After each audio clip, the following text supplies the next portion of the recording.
Today is July the 7th. Today we hear about the high and the low. Jesus continues to teach Luke chapter 14, verse 7. When he noticed how the guests chose the places of honor, he told them a parable.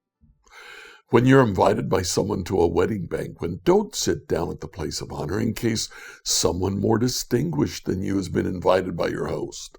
And the host who invited both of you may come and say to you, "Give this person your place." Then in disgrace, you would start to take the lowest place. But when you're invited, go and sit down at the lowest place, so that when your host comes, he may say to you, "Friend, move up higher." Then you'll be honored in the presence of all who sit at the table with you. For all who exalt themselves will be humbled, and those who humble themselves will be exalted. Here, Luke calls this a parable. We look at it, and I don't know that it really fits the mold of a parable in my mind, but it's certainly a teaching. Well, calling it a parable, we can still apply what we've learned about studying parables. First of all, the context. In this place, the context are people who come and seek seats of honor. The story itself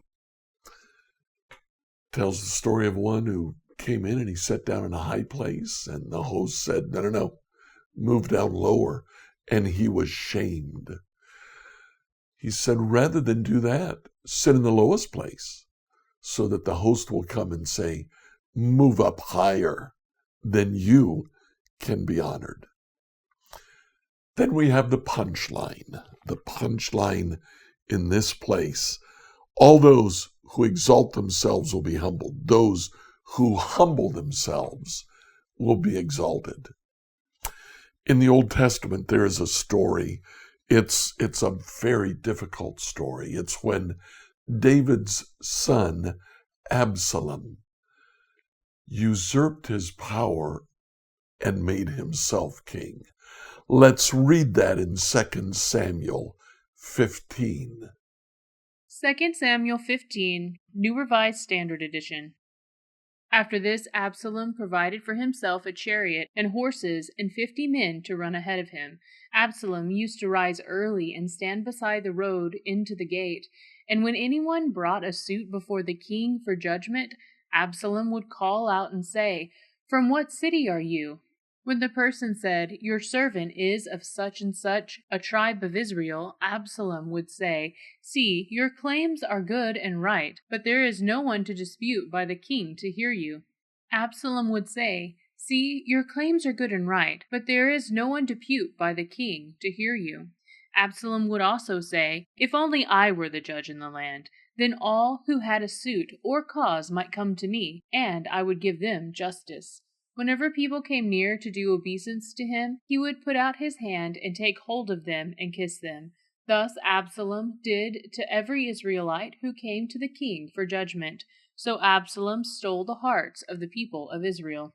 At the end of the 4 years, Absalom said to the king, "Please let me go to Hebron and pay the vow that I have made to the Lord. For your servant made a vow while I lived at Geshur in Aram. If the Lord will indeed bring me back to Jerusalem, then I will serve the Lord in Hebron." The king said to him, "Go in peace." So he got up and went to Hebron. But Absalom sent secret messengers throughout all the tribes of Israel, saying, "As soon as you hear the sound of the trumpet, then shout, 'Absalom has become king at Hebron.'" 200 men from Jerusalem went with Absalom. They were invited guests, and they went with innocence, knowing nothing of the matter. While Absalom was offering the sacrifices, he sent for Ahithophel the Gilonite, David's counselor, from his city Gilo. The conspiracy grew in strength, and the people with Absalom kept increasing. A messenger came to David, saying, "The hearts of the Israelites have gone after Absalom." Then David said to all his officials who were with him at Jerusalem, "Get up, let us flee, or there will be no escape for us from Absalom. Hurry, he will soon overtake us and bring disaster down upon us, and attack the city with the edge of the sword." The king's officials said to the king, "Your servants are ready to do whatever the Lord the king decides." So the king left, followed by all his household, except 10 concubines whom he left behind to look after the house. The king left, followed by all the people, and they stopped at the last house. All his officials passed by him, and all the Kerethites, and all the Pelethites, and all 600 Gittites who had followed him from Gath passed before the king. Then the king said to Ittai the Gittite, "Why are you also coming with us? Go back and stay with the king, for you are a foreigner, and also an exile from your home. You came only yesterday, and shall I today make you wander about with us while I go wherever I can? Go back and take your kinsfolk with you, and may the Lord show steadfast love and faithfulness to you." But Ittai answered the king, "As the Lord lives, and as my lord the king lives, wherever my lord the king may be, whether for death or for life, there also your servant will be." So David said to Ittai, "Go then and march." So Ittai the Gittite marched on, with all his men and all the little ones who were with him.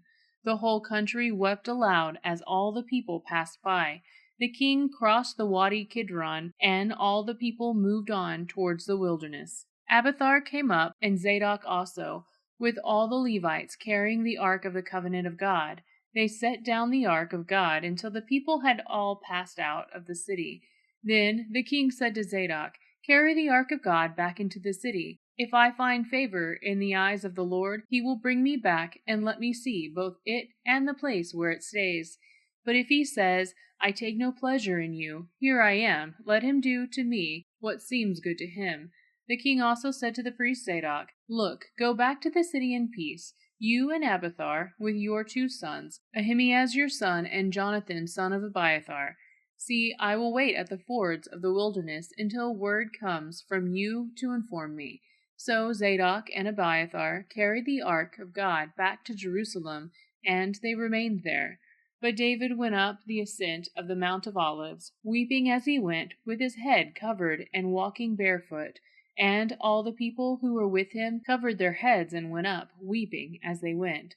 David was told that Ahithophel was among the conspirators with Absalom. And David said, "O Lord, I pray you, turn the counsel of Ahithophel into foolishness." So we see in 2 Samuel 15, Absalom first seeks honor. He talks to people who are coming to talk to David about something that's been happening. And to everyone he says, "Oh, I wish I were the judge. I'd rule in your favor." He's seeking honor. Then, after all Israel goes after Absalom, he begins to do things that would give him greater honor. He crowns himself as king.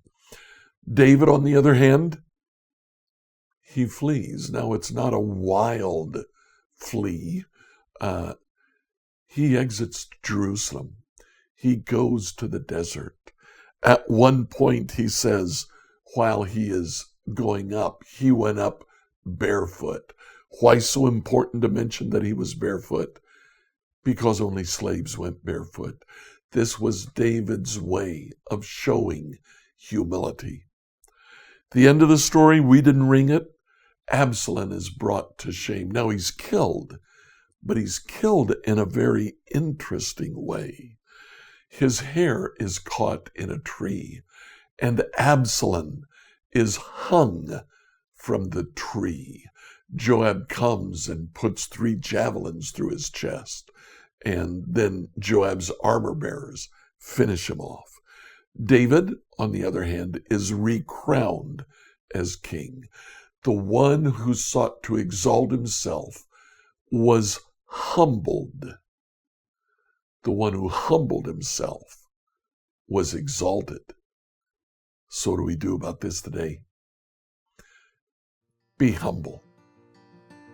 Scripture reading from the New Revised Standard Version by Henry Herrera. Like what you heard today.